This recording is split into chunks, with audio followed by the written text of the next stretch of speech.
Essa é a continuação de uma conversa que já começou no vídeo anterior. Então, se quer pegar o comecinho da conversa, clica no card que está aparecendo aí na sua tela ou no primeiro link da descrição. Tanto é que, quando você vê aqui, essa é a história de Noé, você vê isso acontecendo assim na Bíblia, quando vai falar, por exemplo, de Jacó, e diz, essa é a história de Jacó.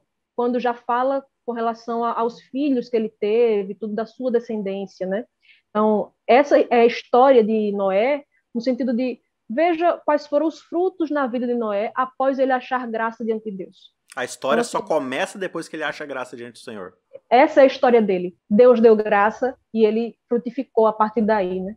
Antes dele achar graça, não tem história. Ele é só. Ele faz parte lá do. O mundo era ruim e todo mundo era zoado. A partir do momento que ele aceita essa graça, agora tem uma história para ser contada sobre ele. Seria isso. Quando você vê lá que Deus chama Abrão, Uhum. ele era Abrão. Deus só muda o nome dele depois. Ele só se torna Abraão, só se torna, né, aquele pai de muitas nações depois. Mas Deus o chama quando ele ainda era um pagão em Ur dos Caldeus. Deus só muda o nome dele, Deus muda a história. E tudo isso acontece depois de Abrão achar graça diante de Deus. Depois de Abrão simplesmente não resistir ao chamado de Deus para entrar na aliança. Foi isso que Noé fez. Ele não resistiu a isso, não se rebelou contra esse chamado de Deus. E aí você começa a entender um porquê que, só Noé achou graça diante do Senhor. Por que nenhum outro antediluviano, ou pré-diluviano, achou graça diante de Deus? Aí você começa a dar vazão a teologias mais calvinistas, talvez, né? Deus predeterminou então que só Noé vai ser salvo. Os outros, ele... Da mesma forma como Deus chega lá e conversa com Caim e com Abel e um aceita e o outro não, o ser humano vai fazendo suas escolhas. Agora, eu tenho certeza que essa dificuldade de luta que Caim teve, Abel também teve. De algo que está ali no seu coração, mas quando Deus fala com ele fala assim, tá bom, Senhor. Vamos partir do pressuposto de que o Senhor sabe como essa coisa toda que o Senhor criou funciona, então vou fazer do seu jeito. E aí a gente começa a falar de fé, de aceitação, de obediência, e você começa a perceber que uma coisa não tem como ser desassociada da outra. Noé, você tem fé que eu vou destruir o planeta, e se você entrar na arca, você vai ser salvo? Tenho. Então entra na arca. Não. Poxa, mas você não tem fé? Tenho. Então entra na arca. Não. Que fé é essa que você acredita que se você entrar na arca... Só que a fé está na provisão que Deus fez na arca. E a aliança funciona assim em todo o panorama histórico até chegar em Cristo. Que aí, por mais maravilhoso que Cristo vai ser essa arca, né? Cristo vai ser essa válvula de escape das maldições da aliança, digamos assim, né? Da mesma forma como está acontecendo aqui com Noé. Então, ele proporcionou, ele foi lá, ele fez e tudo mais, aí falou assim, agora entra. Cara, essa fé, que é esse ato de confiança irrestrita em Deus, é o que vai te levar a essa obediência. Noé não passa a ter fé porque ele obedece, né? É a confiança que ele desenvolve por andar com Deus, por ser íntegro, né? Por ser essa pessoa justa, no fato de que ele ouve a voz de Deus e obedece a essa voz, é que vai gerar toda essa confiança. Vai voltar aos termos da aliança, que quais que são? Deus abençoou Adão e Eva e tal, e fez com que eles, né, tivessem todo o bem. Deus agora está proporcionando tudo. Cabe agora ao ser humano falar assim, tudo bem, eu aceito, eu vou. Mas isso de forma alguma coloca mérito em cima das ações de Noé. E Deus aqui, ele está estabelecendo, como você falou, né? É a minha aliança, o texto bíblico deixa claro, é a minha aliança. Eu estou providenciando tudo. E agora você vai entrar aqui e assim, não só você vai entrar, Noé, como você também vai pregar para que outros entrem também. Só que é aquela coisa, né? Eu acho que Deus deve ter falado com todo mundo. Porque você tem um relacionamento ainda muito próximo ali de Deus com o ser humano. Noé escuta. Por que ninguém mais escuta? Os caras não escutam Deus. Vão ouvir a pregação de Noé. Aí numa terra que não chove, tá o louco lá falando que vai chover de um jeito que vai afogar todo mundo e começa a construir um barco no meio da planície e todo mundo olha e começa a falar assim, não sei o quê. E Noé tá lá obedecendo, enquanto os outros simplesmente resolveram viver sua própria vida, né? Como Jesus vai falar lá no seu sermão profético, né? Casando, dando-se em casamento, fazendo festas, vivendo o seu dia a dia normal. Tá tudo bem aqui. A gente não sabe, né? O texto não fala nada disso. Não diz que Noé foi o único dentre toda a humanidade que achou graça perante Deus. Mas a aliança também tem esse caráter representativo, né? Você vê, por exemplo, a aliança com Davi. Não era que Davi fosse a única pessoa justa na face da terra. Não, mas ela tinha o caráter de representar aquela pessoa seria um representante, né, dessa aliança. Quando Deus faz a aliança com Abraão, era para que ele fosse um representante dele, para que nele fossem benditas todas as nações da terra. E isso para que Procurador houvesse legal, vários assim. outros Abrões, né, para que Deus pudesse espalhar né, sua glória por toda a terra. Aqui também a gente não sabe, né? Foram muitos anos construindo a arca, a gente não sabe quantas pessoas morreram nesse percurso aí e tudo. Então, assim, o que a gente sabe é que Deus fez isso para que, né, foi dar aquele reset na humanidade, porque não tinha mais para onde correr. O ser humano estava continuamente mal e tal, mas ele deu a provisão. Alguém pode perguntar assim, mas se todo mundo cresce na pregação de Noé, não ia caber todo mundo na arca. Se todo mundo cresce, para que arca, né? Então, assim, você pode pensar assim que Noé foi aquela pessoa que Deus escolheu, talvez dentre algumas pessoas, Deus escolheu para representar a sua aliança perante a humanidade e para pregar dessa aliança perante a humanidade, né? Por isso que Pedro vai falar que Noé era pregador de justiça, a justiça de Deus que se revela do céu contra os filhos da desobediência, que Paulo fala, é também a justiça que vai resgatar o pecador, né? Por isso que Deus pode ser visto como tanto justo quanto justificador daqueles que têm fé em Jesus.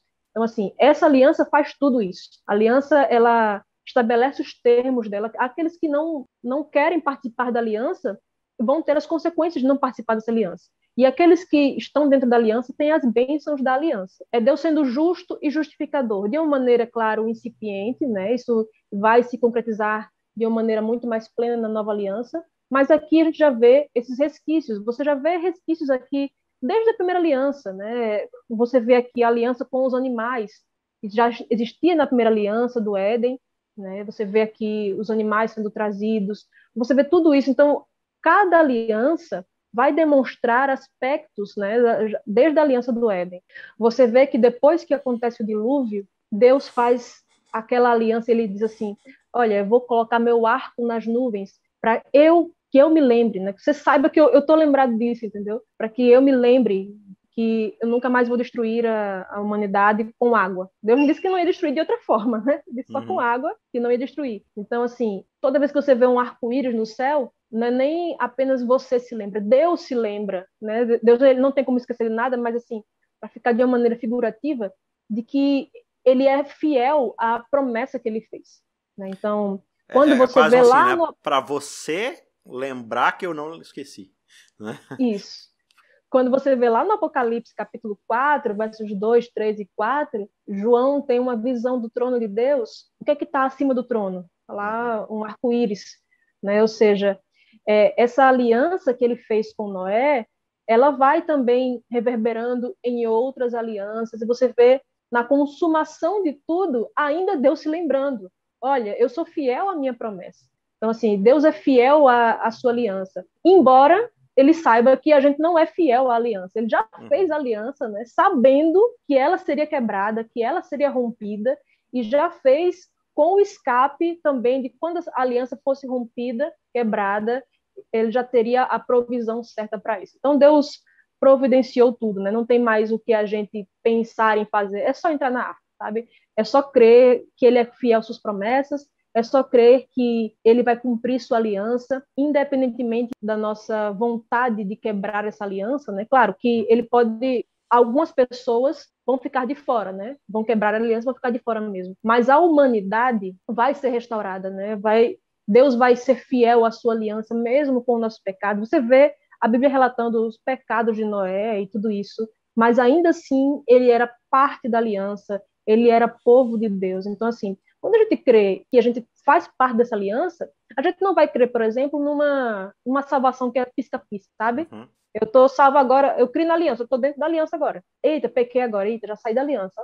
Eita, fiz uma coisa boa, voltei para a aliança. Isso não existe. A aliança é dele. A não ser que você, de fato, se rebele contra Deus e se afaste de Deus, você ainda é povo de Deus e faz parte da aliança. O verso aqui que você citou, verso 16, né, do capítulo 9, quando ele fala do arco, ele diz que se lembra lá da aliança eterna, ou seja, ela é eterna, entre Deus e todos os seres viventes de toda a carne que há sobre a terra. Ou seja, além dessa aliança eterna, ela abrange todo mundo. E interessante, Vaned, que aqui nessa aliança, nessa versão, digamos assim, do contrato, não tem uma contraproposta, né? Não tem uma contraparte. Fala assim, olha, eu vou prometer para todo mundo que isso aqui que aconteceu agora não vai acontecer de novo. Agora, quando a gente chega lá na frente, a gente semana que vem vai estudar no próximo episódio sobre a aliança com Abraão, já tem ali algumas contrapartes. Só que você já começa a perceber que essas contrapartes não tem tanto que ver com o provisionamento de salvação. Tem que ver com um propósito de função de trazer outros à salvação. Já é mais uma coisa de missão, de propósito, que começa a voltar um pouco para a restauração daquilo que foi feito lá no Éden, né? Mas a gente percebe aqui na Arca que sempre que a coisa gira em torno do que Deus está proporcionando para a salvação da humanidade, isso passa única e exclusivamente pela sua parte no cumprimento. E, ironicamente, lá no futuro, isso também vai ser assim, né? Digamos assim, na versão final do texto jurídico da aliança, isso ainda vai recair sobre a responsabilidade divina de realizar essa salvação, né? Muito bem, chegamos ao final desse episódio, muita coisa aí que ainda pode ser discutida em cima desse capítulo, você pode aí conversar com seus amigos, com o pessoal da sua igreja aí, o importante é continuar conversando, discutindo. Por aqui a gente encerra mais esse episódio, mas a gente se encontra na semana que vem para falar sobre a aliança de Deus com Abraão, vai ser fantástico, você não pode deixar de estar lá com a gente para poder ouvir e conversar também sobre esse assunto maravilhoso. Vanédia, obrigado, a gente se vê na semana que vem, um abraço. Tchau, tchau. Ajude o Cristãos Cansados a continuar produzindo conteúdo cristão gratuito e de qualidade. Você pode fazer uma doação única usando o QR Code do PicPay ou pelo site apoia.se/cristãoscansados, fazendo contribuições mensais de qualquer valor. Os links estão na descrição.